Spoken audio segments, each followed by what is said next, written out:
సైకోలా అన్నాడు. అంటే సైకోలా ఉన్నాడంటే ఒక్కసారి ఇందాక ఆయన చెప్పినట్టుంటే ఏం జరుగుతుంది నేను చూసా కదా. ఇప్పుడు యెహోవా మీపై అంటు రోగాలతో, జ్వరంతో, అగ్నితో, కరువుతో, అంటే అడవులు తగలబడిపోవడం, ఇళ్ళు తగలబడిపోవడం, ఇదంతా కరువుతో, అంటే ఇంకా పంటలు పండకుండా, మండు టెండలతో, వడగాడ్పులతో, బూజు తెగులుతో దాడి చేస్తాడు. స్పెషల్గా పుట్టారా? మంచిగానే పుట్టింది. యెహోవా దేవుడు కదా, యెహోవా దేవుడు కాదు, నువ్వు మనిషివి కాబట్టి ఆ మాట వినకపోతే ఇవన్నీ చేస్తానని జీసస్ మంచిగానే పుట్టింది. జీసస్ సంగతి పక్కన పెట్టి, ఇది బైబిల్ దేవుడు యెహోవా అన్నమాట. ఆయన వాళ్ళు ఒకటే అంటారు, దాని సంగతి తర్వాత చూద్దాం, ఇప్పుడు అది వదిలేసి ఈ దేవుడు ఏం చేస్తాడనేది చూసాం అనుకో. ఇదనమాట. ఏమన్నా ఇందాక సైకోలా ఉన్నాడని అన్నావు కదా, ఎగ్జాక్ట్లీ. సరే, కరువుతో, మండు టెండలతో, వడగాడ్లు అనమాట. ఎండాకాలంలో వస్తాయి కదా బాగా. ఉంది కదా, మీరు చదవాలి కదా, చదవకుండా దేవుడు అనుకుంటారు. తర్వాత ఏంటంటే ఇంకా నమ్మేశారు కాబట్టి మా దేవుడు అని చెప్పేసి ఇవన్నీ వదిలేస్తారు అనమాట. ఇక్కడ ఉన్నా కానీ ఇంకా చూడు, బూజు తెగులుతో దాడి చేస్తాడు. మీరు నాశనమయ్యే వరకు అవి మిమ్మల్ని వెంటాడతాయి. ఈ కూడా ఇంకా అయిపోలా. మీ తల మీద ఆకాశం కంచులా ఉంటుందంటే వర్షాలు పడవు. మీ కిందనున్న నేల ఇనుములా ఉంటుందంటే ఇనుము మీద దున్నగలవా నువ్వు? ఇనుము ఏమన్నా పూలు మొక్కలు పళ్ళు ఇస్తుందా? అలా ఉంటుంది భూమి. ఇప్పుడు క్రిస్టియన్స్ చేంజ్ అయ్యారనుకో, జరగదుగా. జరగదు, అదే చెప్తుంది, ఇది నిజం కాదని చెప్పేసి. అయినా ఇందాక ఏమన్నాను, మీ అమ్మ నువ్వు చెప్పిన పని చేయనందుకు నీ కాళ్ళు చేతులు ఎరగొడితే మంచిదా అంటే కాదన్నావు కదా. కాళ్ళు చేతులు ఎరగొడితేనే మంచిది కదా. మరి ఇవన్నీ చేస్తే దేవుడు చేయగలరా? ఇది చేయొచ్చా? చేయకూడదు కదా. ఇదిగో ఇంకా, యెహోవా మీ ప్రాంతంలో పడే వానను పిండిలాగా ధూళిలాగా చేస్తాడంటే ఎండాకాలంలో బాగా మొత్తం ఎండిపోతుంది అనమాట. మొత్తం దుమ్ము అయిపోతుంది, గాలంతా కూడా దుమ్ము తిరుగుతుంది, డ్రై అయిపోతుంది. అది మీరు నాశనమయ్యే వరకు అది అంతే, మీరు చచ్చిపోయే వరకు ఇవన్నీ మీరు వెంటాడుతూనే ఉంటారు. అది ఆకాశం నుంచి మీ చూపిస్తున్నారు. ఎగ్జాక్ట్లీ, అది ఆకాశం నుంచి మీ మీద పడుతుంది. యెహోవా మీ శత్రువుల ఎదుట మిమ్మల్ని ఓడిస్తాడు. శత్రువులు వచ్చారనుకో, ఇందాక అటు పారిపోతారన్నారా, ఇప్పుడు ఓడిచ్చేస్తామన్నారు. మీరు గెలవడం లేదు కాదు, ఆయనే మిమ్మల్ని ఓడిచ్చేలా చేస్తాడు. ఇప్పుడు వాడికి నచ్చని పని చేస్తే ఇలా చేస్తాడు. అది ఒక దారిలో మీరు వారికి ఎదురుగా వెళ్ళి 7 దారుల్లో పారిపోతారు. ఇప్పుడు మీరు వెళ్తారు అందరూ కలిసి, వాళ్ళు కొట్టేసరికి మీరందరూ పారిపోతారు. ఇంకా అన్నీ చూడు, ప్రపంచ దేశాలన్నిటిలో అటు ఇటు చెదిరిపోతారు. కలుస్తారన్నారు. ఇది ఇందాక ఆయన మాట విన్నాం కాబట్టి, మాట లేదు కాబట్టి బాగు చేయడు, చెడగొడతారు మొత్తం. ఇంకా అయిపోలా. నీ శవం అన్ని రకాల పక్షులకు, క్రూర మృగాలకు ఆహారం. వాటిని బెదిరించేవాడు ఎవడు ఉండడంటే, శవం అట్లా రోడ్డు మీద పడి ఉంటే పీకు తింటా ఉంటాయి. వాటిని ఎవడన్నా వచ్చి అదిలిచ్చి శవాన్ని తీసుకెళ్ళి కూర్చోవాడు. ఇది ఫాల్ సినిమా చూసా కదా, ఎగ్జాక్ట్లీ అట్లాగే. ఎవరు తరిమేవాళ్ళు కూడా ఉండరు, అంత దారుణంగా చేస్తారనమాట. ఇంకా యెహోవా ఐగుప్తు కురుపులతో, పుళ్ళతో, చర్మ వ్యాధులతో, దురదతో మిమ్మల్ని బాధిస్తాడు. మీరు వాటిని బాగు చేసుకోలేరు. ఆయింట్మెంట్లు పనిచేయవు, ఏ ట్రీట్మెంట్ పనికిరాదు. పిచ్చి, గుడ్డితనం, ఆందోళన అంటే టెన్షన్, హైపర్ టెన్షన్ అనమాట. ఆందోళనతో యెహోవా మిమ్మల్ని బాధిస్తాడు, ఒకడు గుడ్డివాడుగా చీకట్లో వెతుకుతున్నట్టు మీరు మధ్యాహ్న సమయంలో వెతుకుతారు. అంటే ఫుల్ వెళ్తురున్నా కానీ ఇప్పుడున్నట్టుగా ఏం కనిపించదు మీకు, మీ కళ్ళు గుడ్డివైపోతాయి. ఇంకా ఉంది, మీరు చేసే పనుల్లో అభివృద్ధి చెందరు, డెవలప్ కారు. ఇతరులు మిమ్మల్ని అణిచివేస్తారు, దోచుకుంటారు. ఎవ్వరూ మిమ్మల్ని కాపాడలేరు. సో సరే, కింద తర్వాత వద్దులే కానీ, నీకు అది నువ్వు పెద్ద నాకు చూసుకుందో కానీ, మీరు ఇళ్ళు కడతారు కానీ దానిలో కాపురం చేయరు. ఇల్లు కట్టుకున్నా రేపు ఇంకొకటి వచ్చి తరిమేస్తాడు, తరిమేలా చేస్తారు. అదే కదా, నువ్వు ఆయన మాట లేదు కాబట్టి నువ్వు ఇల్లు కట్టుకునేంత వరకు ఉంటాడు, కట్టుకున్నా నీ తరిమేస్తాడు. నన్ను కడుగుతాడా దేవుడి పనులు చేస్తాడా? అది ఓకే. నెక్స్ట్, మీ కళ్ళ ముందే మీ ఎద్దును కోస్తారు కానీ దాని మాంసాన్ని మీరు తినరు. అంటే అప్పట్లో ఎద్దులు కూడా కోసుకునేటోళ్ళే. ఇప్పుడు కోడి అనుకో, నువ్వు కోడిని పెంచుకున్నావు చికెన్ కోసం అని, నువ్వు కోడిని కోస్తావు కానీ వేడెవరు పట్టుకుపోతాడు నువ్వు దాన్ని తినడానికి. సరే, మీ దగ్గర నుండి మీ గాడిదను బలవంతంగా తీసుకెళ్ళిపోతారు. అంటే వాళ్ళు గాడిదలతోటి పనులు చేయిస్తూ ఉంటారు ఎడారిలో. మనకి ఇప్పుడు ఎద్దులు ఎట్లా మేతను తీసుకెళ్తుంటాయి, ఎద్దులు బళ్ళు కట్టి. కానీ ఇక్కడ ఏంటంటే ఎవడో బలవంతంగా మీ గాడిదని ఎత్తుకెళ్ళిపోతారు, మీ ఎద్దును ఎత్తుకెళ్ళిపోతారు అనమాట, నువ్వు కష్టపడుకుంటే. ఏమో చూద్దాం. ఇదిగో దాన్ని తిరిగి నీకెవరు? మీ గొర్రెలను మీ విరోధులకు ఇస్తారు. బాగా చూపిస్తున్నా, చెప్పిన మాట వినకపోతే. ఇంకా అయిపోవాలి, అసలు చాలా ఉన్నాయి తెలుసా ఇందులో. ఇంకా మొదలైంది చూడురా, ఇటరా నువ్వు చూడాలి, అందుకంటుంది. మీ గొర్రెలను మీ విరోధులకు ఇస్తారంటే ఏంటి? నీ గొర్రెలు తీసుకొని నీ నచ్చని వాళ్ళకి ఇచ్చేస్తారు. కానీ మీకు సహాయం చేసేవాడు ఎవడు ఉండడు.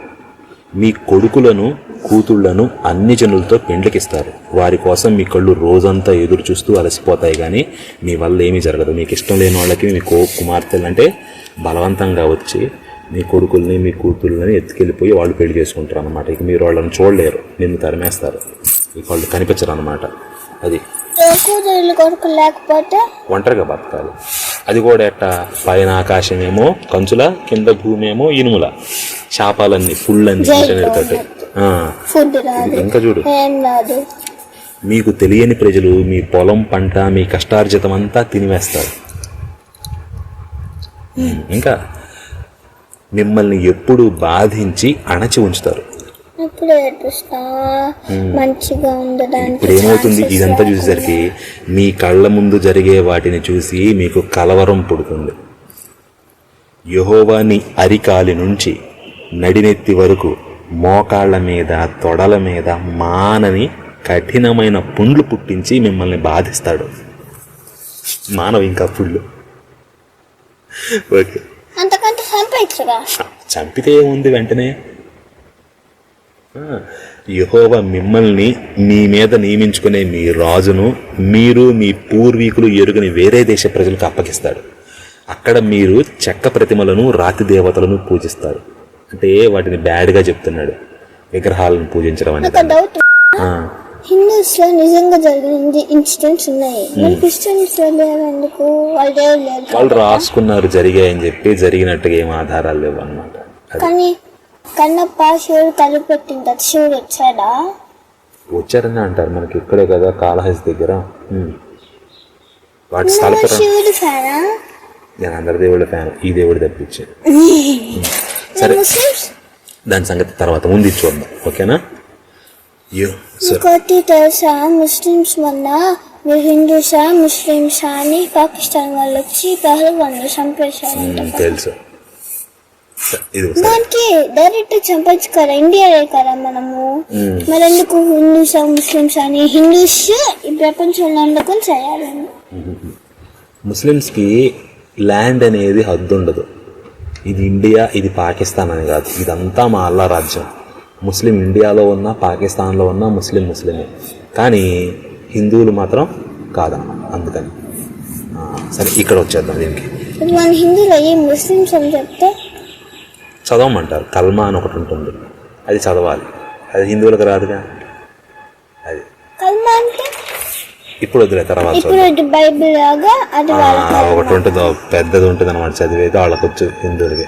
సరే, ఇప్పుడు ఇటు యెహోవా మిమ్మల్ని చెదరగొట్టే ప్రజల్లో సామెతలు పుట్టడానికి నిందలకు ఆస్పదమవుతా. అంటే అందరూ నిన్ను చూసి, అంటే నిన్ను చూసి చూసావా దరిద్రుడు అని చెప్పేసి నీ మీద సామెతలు చెప్తారనమాట. అందరూ నిన్ను నిందిస్తారు. ఎక్కువ విత్తనాలు పొలంలో చల్లి కొంచెం పంట ఇంటికి తెచ్చుకుంటావు. అంటే అది ఎందుకంటే మిడతలు వాటిని తినేస్తాయి. పంట పండిద్ది, కానీ చివరిలో మిడతలు వచ్చి మొత్తం తినేస్తాయి. ఏమవుతుంది? సడన్ గా పెరుగుతుంది కోరిక పుట్టించి నాశనం చేస్తారు. ద్రాక్ష తోటలను మీరు నాటి వాటి బాగోగులు చూసుకుంటారు, కానీ ఆ ద్రాక్ష రసాన్ని తాగరు. అంటే రావు అక్కడ దాకా. ఎందుకు? ద్రాక్ష పండ్లు కొయ్యరు, ఎందుకంటే పురుగులు వాటిని తినేస్తాయి. ఈయనే పంపిస్తాడు ఆ పురుగుల్ని. మీ ప్రాంతం ఆయనకి సైన్యం అని ఉంటుంది. మిడతలు, కప్పలు, పాములు, పురుగులు తెగుళ్ళు ఇవన్నీ అవన్నీ మంచి కాదు కాబట్టి వాడు మంచోడు కాదు. అవన్నీ సైన్యములకు అధిపతి యెహోవా అంటారు. సైన్యాలు ఏమిటి? ఈ మిడతలు ఇవేనమాట. ఇవో మీ ప్రాంతమంతా ఒలీవ చెట్లు ఉంటాయి, నూనె అనమాట. ఆలివ్ ఆయిల్ అంటారు కదా, అదే ఆలివ్ చెట్లు ఉంటాయి. కానీ ఆ నూనె తలకు రాసుకోరు. ఎందుకంటే మీ ఒలీవకాయలు రాలిపోతాయి. పండగ ముందే పండాలి కదా నూనె తీయాలంటే. అది కొడుకులను కూతుళ్లను కంటారు కానీ వారు మీ దగ్గర ఉండరు, వారు బందీలుగా వెళ్ళిపోతారు. మీ చెట్లు మీ పంట పొలాలు మిడతల వశమైపోతాయి. మీ మధ్యనున్న పరదేశి మీకంటే ఉన్నత స్థాయికి ఎదుగుతారు, మీరు అంతకంతకు కింద స్థాయికి దిగజారుతారు. అతడు మీకు అప్పిస్తాడు కానీ మీరు అతనికి అప్పివ్వలేరు. అతడు తలగా ఉంటాడు, మీరు తొక్కగా ఉంటారు. మీరు నాశనమయ్యే వరకు ఈ శిక్షలన్నీ మీ మీదకు వచ్చి మిమ్మల్ని తరిమి ఇప్పుడు ఎంత దారుణంగా ఉందో చూడు. మీరు నాశనం అయ్యే వరకు ఈ శిక్షలన్నీ మీ మీదకి వచ్చి మిమ్మల్ని తరిమి పట్టుకుంటాయి. ఎందుకంటే మీ యెహోవా దేవుడు మీకు ఆజ్ఞాపించిన ఆయన ఆజ్ఞలను ఆయన చట్టాలను అనుసరించి ఆయన చట్టాలను అనుసరించి నడుచుకునేలా మీరు ఆయన మాట వినలేదు. అందుకని ఇవన్నీ వస్తుంది. అవి ఎప్పటికీ మీ మీద మీ సంతానం మీద సూచనలుగా ఆశ్చర్యం కలిగించేవిలా ఉంటాయి. అంటే చూసావా వీడు ఎంతలా నాశనం అయిపోయాడు, చూసావా వీడి పొలం ఎంత నాశనం అయిపోయింది, అందరూ ఆశ్చర్యపోతారు. అంత దారుణమైన డ్యామేజ్ జరుగుతుందన్నమాట. మీకు సమృద్ధిగా ఉన్నప్పుడు మీరు సంతోషంగా హృదయపూర్వకంగా మీ దేవుడైన యెహోవాను ఆరాధించలేదు కాబట్టి యెహోవా మీ మీదకు రప్పించే మీ శత్రువులకు మీరు బానిసలవుతారు. మీకు బాగున్నప్పుడు ఆయన మాట లేదు కదా, అందుకని శత్రువులను పంపించి మిమ్మల్ని బానిసలుగా చేస్తాడు. ఆకలితో దాహంతో దిగంబర్లుగా పేదరికం అనుభవిస్తూ వారికి సేవ చేస్తారు, శత్రువులకి బానిసలుగా. మీరు నాశనమయ్యే వరకు యెహోవా మీ మెడ మీద ఇనుప కాడి ఉంచుతాడు, ఎద్దులకి కాడి.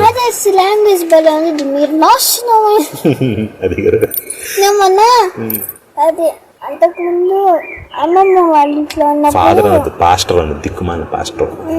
అంతకుముందు నేను అలా ఉన్నప్పుడు చర్చ్కి వెళ్ళాను. జాగ్రత్త, చర్చిలో చాలా జోంబీలు ఉంటాయి, అవి కరిస్తే నువ్వు కూడా జోంబీ అయిపోతావు. మరి అంతేగా, కరిచినందుకే వాళ్ళు కూడా మిగతా వాళ్ళు కూడా జోంబీలే చర్చికి వెళ్తుంది. అంటే నువ్వు అంతకుముందు చేస్తావు చూడు, చర్చ్ ఉంది దాని ముందు, ఆ చర్చ్కి వెళ్తే కింద పిల్లల్ని ఎవరిని కూర్చొని ఇలా అందరు పైకి పంపించేసారు. ఆడ చదువు చెప్తారనుకుంటే ఏసై బుక్స్, ఏసై గురించి ఎగ్జామ్స్, ఏసై గురించి పాటలు, ఏసై గురించి డాన్స్లు. నాకు పిచ్చెక్కి నేను కిందకి వచ్చాను. మంచి పని చేసావు. అది అక్కడే ఉంటే నువ్వు కూడా జోంబీగా అయిపోయింది, వాళ్ళందరూ జోంబీలే. సరే ఇదిగో ఏం చేస్తాడు, మీ మీద ఇనప కాడి ఉంచుతారంటే ఎద్దులకు కాడి ఉంటుంది కదా పైన భుజాల మీద మెడ మీద పెడతారు, వేసుకోవాలి. అట్ట పెడతాడనమాట. దేవుడైన యెహోవా చాలా దూరంలో ఉన్న ఒక దేశం మీద దండెత్తేలా చేస్తాడు, ఒక దేశం మీ మీదకి దండెత్తేలా. వారి భాష మీకు తెలియదు. గద్ద తన ఎర దగ్గరికి ఎగిరి వచ్చినట్లు వాడు వస్తారంటే అంత సడన్ గా ఠామని వచ్చేస్తారు అన్నమాట. తినే ముందు ప్రేయర్ చేస్తారు కదా, వాళ్ళు కూడా చేస్తారు కూర్చొని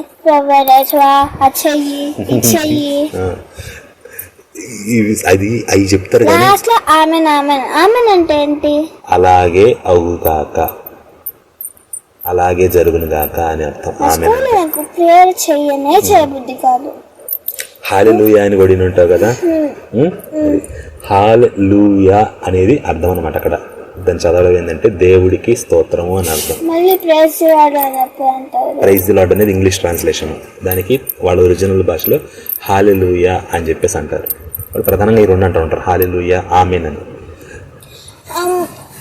మరి నాకు స్కూల్కి వెళ్ళిన వెంటనే స్టార్టింగ్ ప్రేయర్ ఉంటుంది, మళ్ళీ టీచర్ వచ్చి వెంటనే ఒక ప్లేయర్ ఉంటుంది, టీచర్ వెళ్ళిపోయిన వెంటనే ఇంకో ప్లేయర్ ఉంటుంది.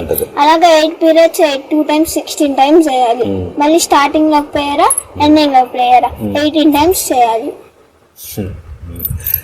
సరే చూడు, వస్తారు కదా బయట నుంచి శత్రువులు గ్రద్దలాగా ఎగిరి, వాళ్ళ క్రూరత్వము నిండిన వారై ముసలి వాళ్లను పసిపిల్లలను కూడా తీవ్రంగా హింసిస్తారు. వాళ్ళ మాట లేదు, చిన్నపిల్లని చూరు, పెద్దలను చూరు, హింసిస్తారు. మిమ్మల్ని నాశనం చేసే వరకు మీ పశువులను మీ పొలాల పంటను దోచుకుంటారు.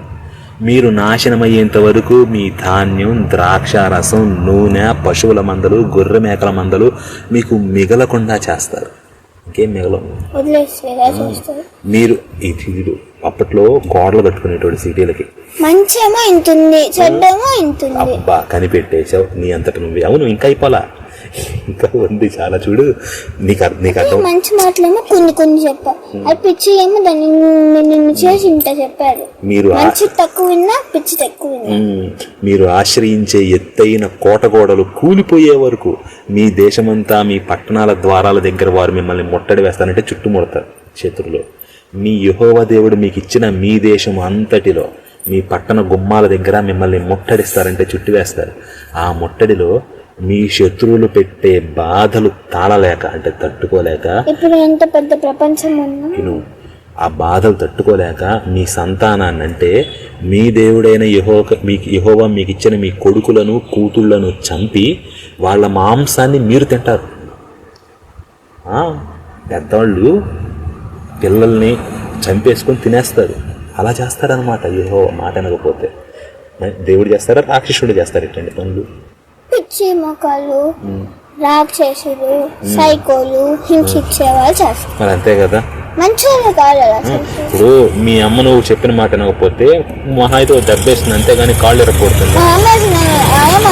ఇలా చేయకూడదు, ఇలా చేయకూడదు, లేకపోతే అలా ఒక 2 సార్లు చెప్పిద్ది, 3 సార్లు పీకినా కానీ కాళ్ళు చేతులు ఎరగొట్టిద్దా?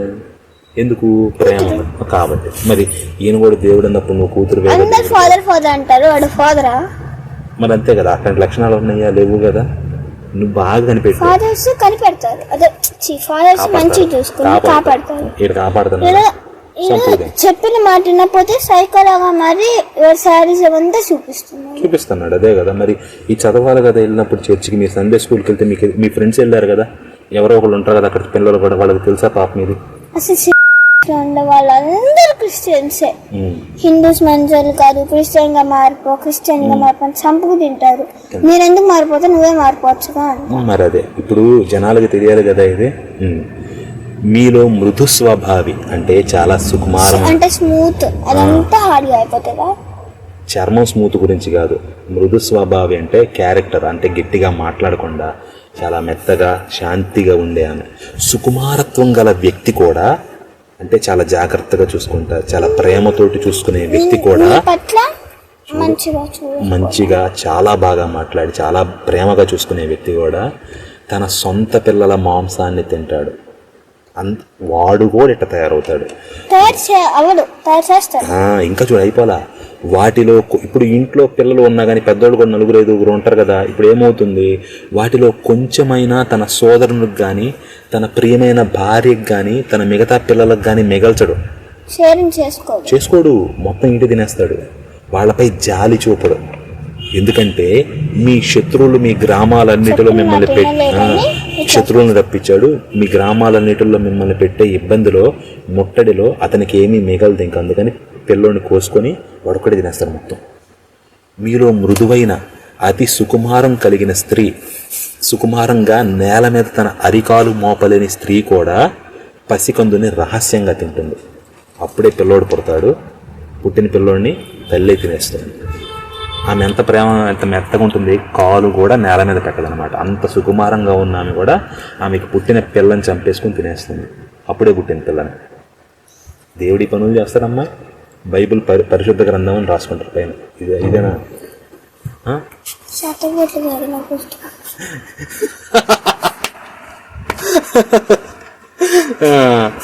అది ఇంకా ఇవ్వాలా తింటుంది, తాగిద్దులే తెలుసు కానీ.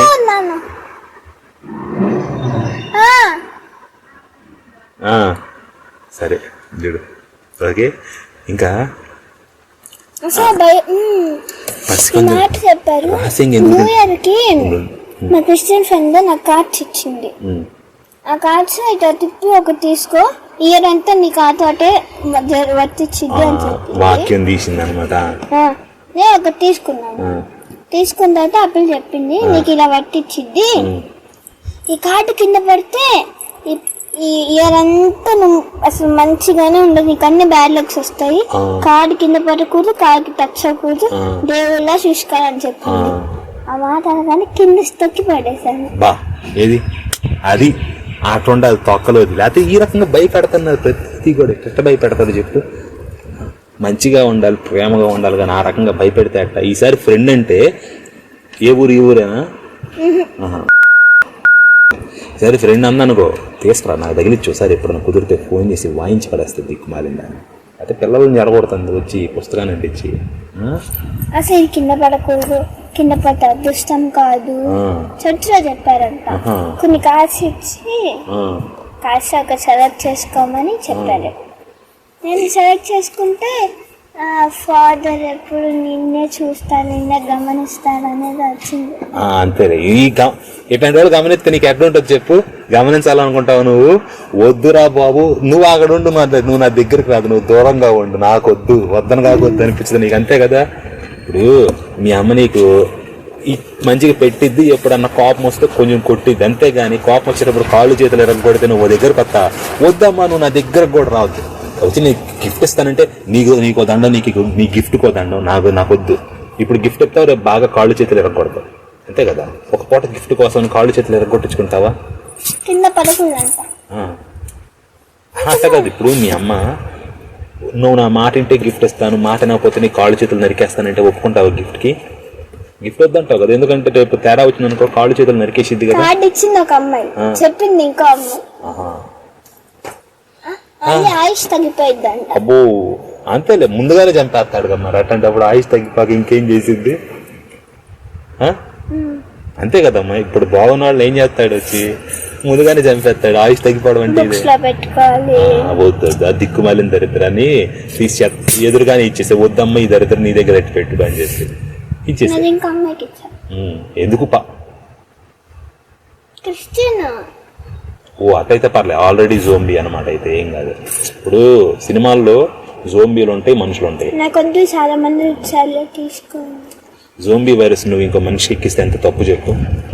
పాపం కదా, పాపం ఈ మనిషిని చెడగొట్టినట్టు కదా నువ్వు. అది ఎప్పుడు కూడా జోంబీ వైరస్ని ఇంకో మనిషికి ఇవ్వకు. జోంబీ వైరస్ని జోంబీలకి ఇచ్చేసి, లేకపోతే ఎదురుగానే పడి శుభ్రంగా ఎవరికి ఇవ్వద్దు.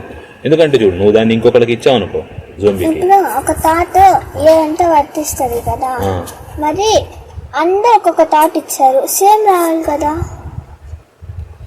ఇందుట్లో వచనాలు ఉంటాయి కదా, వాటిలో బాగుండే వచనాలు కొన్నిటిని తీసుకొచ్చి ఇట్లా ప్రింట్ చేసి తగలాడతారు. యెహోవా మీ కాపరి, ఆయన మిమ్మల్ని బాగా చూసుకుంటాడు, ఇలాంటివి పెడతాడు. కానీ ఇట్లాంటివి పెడతాడా? మిమ్మల్ని మొత్తుతాడు, మీకు శాపాలు ఇస్తాడు, ఇవన్నీ చెప్తారా? అవి కూడా చెప్పాలి కదా. ఇప్పుడు నువ్వు ఏబిసి ఏ నుంచి జెడ్ వరకు ఉందనుకున్నావు లాటరీలో, ఏ నుంచి జెడ్ వరకు అన్ని లెటర్లు పెట్టి అందుట్లో ఒకటి తీయమంటే కరెక్ట్. కానీ ఏ సి డి ఈ 4 తీసుకొని ఈ 4 పెట్టి వీటిలోంచి తీయాలంటే కరెక్టా చెప్పు? మిగతా అన్ని దాచిపెట్టినట్టు కదా వీళ్ళు అదేగా చేస్తుంది. ఇప్పుడు నీకేమని వచ్చింది? యెహోవా నిన్ను ఎప్పుడు గమనిస్తున్నాడని వచ్చింది. దేవుడు గమనిస్తున్నాడు అనుకున్నావు. మరి ఈ వచనం వస్తే ఏం చేస్తా? నీ పసికందుని నువ్వు రహస్యంగా తింటావు, వాటిలో కొంచెమైనా తనకిష్టమైన సొంత భర్తకు, తన కొడుకుకు, కూతురుకు పెట్టవు అని చెప్పి వస్తే ఏం చేస్తా? నీ పిల్లోని నువ్వే తింటావని నీకు వస్తే ఏం చేస్తావు? నువ్వు ఆ వాక్యాన్ని తీసుకుని కాదు, ఇచ్చిన దాన్ని చెంప పగలగొడతావు. అదే ఆ పిల్ల కింద పడకూడదండి కదా, నేను కింద పడేసి కాలు తొక్కాను. దాన్ని దొక్కడమే కాదు, దిక్కుమాలిన వాక్యాన్ని ఇచ్చిన దాని చెంప కూడా పగలగొట్టాలి ఒకసారి. లేకపోతే నీ పిల్లల మాంసం నువ్వు తింటావనుకుందా? ఎంత దారుణం. మన పేరెంట్ టీచర్ మీటింగ్ వచ్చేటప్పుడు వచ్చిన పక్కన కూర్చుని చూడు, రంజాన్లు వేసుకుని ఆ పిల్ల కార్డు ఇచ్చింది. గుర్తులేదులే నాకు. ఆ పిల్లకి క్లాస్ ఫస్ట్ అని చెప్పా కదా, ఆ పిల్ల కార్డు ఇచ్చింది. ఇంకా అమ్మాయి ఒక అమ్మాయి వచ్చింది చూడు, ఆ పిల్ల కూడా ఇంకా అదే నాకు నవ్వు వచ్చింది. అది ఆ రోజు December 25th అదేదో క్రిస్మస్ రోజు క్యాండిల్స్ పట్టుకొని కొన్ని ఫొటోస్ స్టేటస్ పెట్టింది. క్యాండిల్స్ పట్టుకొని చర్చికి వెళ్ళి బైబిల్ని పెట్టినాయి. జోంబీ నట్టనే జోంబీ కొంచెం జాగ్రత్తగా ఉండు. ఎందుకంటే ఎప్పుడు కరవాలని చూస్తూ ఉంటాయి అన్నమాట. తెలియదు వాళ్ళకు కూడా, ఎందుకు ఇవన్నీ మీ ఫ్రెండ్ కూడా తెలియదు తెలుసా. ఆమె దేవుడు ఉంటుంది కదా, వాళ్ళు అంటారు ఇప్పుడు కార్తిక వచ్చింది అనుకో, కృష్ణుడు నిజంగా అలా చేస్తాడు, అబ్బా ఆహా అలా ఒక మనిషిగా అండి. మరి యేసు చచ్చిపోయి ఎట్లా బతికాడు అని అడిగా. వాడు దేవుడు కాబట్టి అది, మరి మంచిగానే పుట్టాడుగా. పుట్టాడు దేవుడు అసలు చచ్చిపోతాడా ఫస్ట్ ఆఫ్ ఆల్? ఇప్పుడు దేవుడు మరి మీ దేవుడు ఎందుకు చచ్చిపోయాడు అంటే, మీ దేవుడు ఎందుకు చచ్చిపోయాడు, శాపం వల్ల చచ్చిపోయాడు, మీ దేవుడు ఎందుకు చచ్చిపోయాడు అన్నాను. మంచోడు కాదు కాబట్టి అందరు చంపి మరి చంపారు అన్న. తర్వాత ఇది చచ్చిపోవడం అనే కాదు, మనిషిగా పుట్టినప్పుడు ఆయన మనిషి కాదు, కృష్ణుడు దేవుడు. నువ్వు ఈ చొక్కా వేసుకున్నావు, ఇప్పుడు నీ స్కూల్కి వెళ్ళేటప్పుడు ఏం వేసుకెళ్తా? యూనిఫామ్. ఇంటికి వచ్చి నాకేం చేస్తా? Civil dress. ఇవి ఇప్పేస్తావు కదా, యూనిఫామ్ వేసుకుని ఉంచావు కదా, ఎందుకంటే స్కూల్ కోడ్ అది. అలాగే అది నీ డ్రెస్సా, నీ సొంతమా, మీన్ ఏంటంటే అదేనా ఎప్పుడు ఉండేది నీకు కాదు కదా. ఇప్పుడు ఆయన కూడా అట్లా ఈ మనిషి కాదు, కానీ ఒక పని చేయడానికని నువ్వు యూనిఫామ్ వేసుకుని స్కూల్కి ఎట్లా వెళ్తావో ఆయన కూడా మనిషి శరీరాన్ని తీసుకొని వచ్చాడనమాట. ఇక్కడ పని అయిపోయినాక నువ్వు ఇంటికాడికి వచ్చినాక యూనిఫామ్ ఎట్లా తీసేస్తావో అట్లాగే ఆయన కూడా ఈ శరీరాన్ని వదిలేసి తిరిగి వెళ్ళిపోయాడు. అబ్బా ఎట్లా? నేను నమ్మను, అబద్ధాలు చెప్తున్నావా? ఇప్పుడు నువ్వు ఉన్నావు కదా, పుట్టావు, పుట్టక ముందు ఎక్కడ ఉన్నావు నువ్వు? అందుట్లో పడక ముందు ఎక్కడున్నా? అసలు నేను పుట్టాడు కానీ ఉన్నావా? లేవా? చనిపోయినాక ఎక్కడికి వెళ్తా మరి? ఉండవా? ఎవరు చెప్పారు? దేవుడి దగ్గర ఎలా ఉంటా? మరి నరకం అంటే ఏంటి, స్వర్గం అంటే ఏంటి? స్వర్గంలో జీసస్ ఉంటారంట, నరకంలో శివులు వాళ్ళందరూ ఉంటారంట. ఎప్పుడు చెప్పారు? వాళ్ళే. శివుడు ఎందుకు శ్మశానంలో ఉంటాడు? తిక్క క్వశ్చన్స్ అడుగుతారు. శివుడు శ్మశానంలో ఎందుకు ఉంటాడంటే ఈ లోకం అంతా శ్మశానమే కాదంటావా? శ్మశానంలో ఏముంటాయి? చచ్చిపోయి ఇళ్లలో బల్లులు, ఎలుకలు, ఇవన్నీ పురుగులు చచ్చిపోతాయా? ఇంకొకటి, నీ ఒంట ఎన్ని క్రిములు చచ్చిపోతా ఉంటాయి ఎప్పుడు?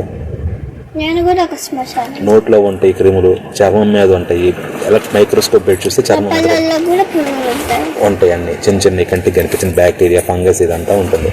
మరి అవన్నీ చేస్తూ ఉంటాయి కదా. మరి ఈ లోకంలో శ్మశానం కానిది ఏమన్నా ఉందా? అంతా శ్మశానం. అందుకని శ్మశాన రుద్రుడు అంటారు. మళ్ళీ ఇంకా అంటాడు,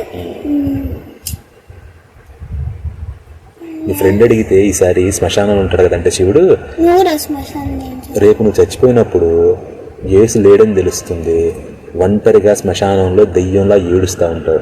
అప్పుడు నీ పక్క నుండి ఏడవకే నేను ఉన్నాను కదా అని అనాలంటే ఆయన ఎక్కడ ఉండాలి? ఉండాలి కదా. లేకపోతే నేను కూడా లేకపోతే ఈ ఒంటరి ప్రేతాలన్నీ కూడా ఏడుస్తూ ఉంటే వాటికి అక్కడ భయంలో తోడుగా నేను ఉంటానని చెప్పేసి ఆయన అంటాడు. అది శ్మశాన రుద్రుడు అంటే. నా ఇష్టానికి ఏమొచ్చా?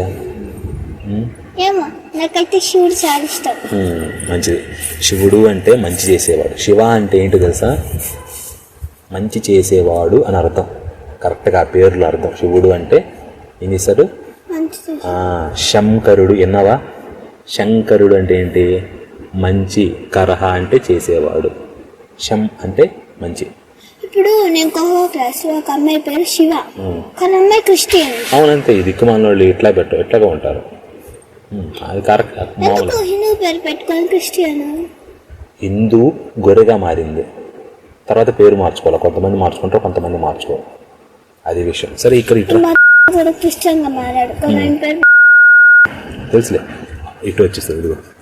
ఎందుకంటే అంటే ఒక అమ్మాయి మంచోడు కాదు కదా అంటే వాళ్ళ ముందు అనమాట ఫీల్ అవుతారు అంతే. మరి వాళ్ళు అనొచ్చు అనమాట, మన వాళ్ళు దెయ్యాలని. ఇక్కడ ఏమని రాశాడు?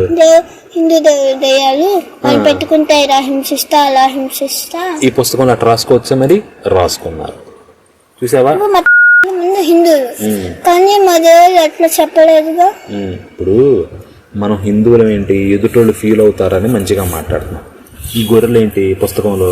దెయ్యాలు, విగ్రహాలు,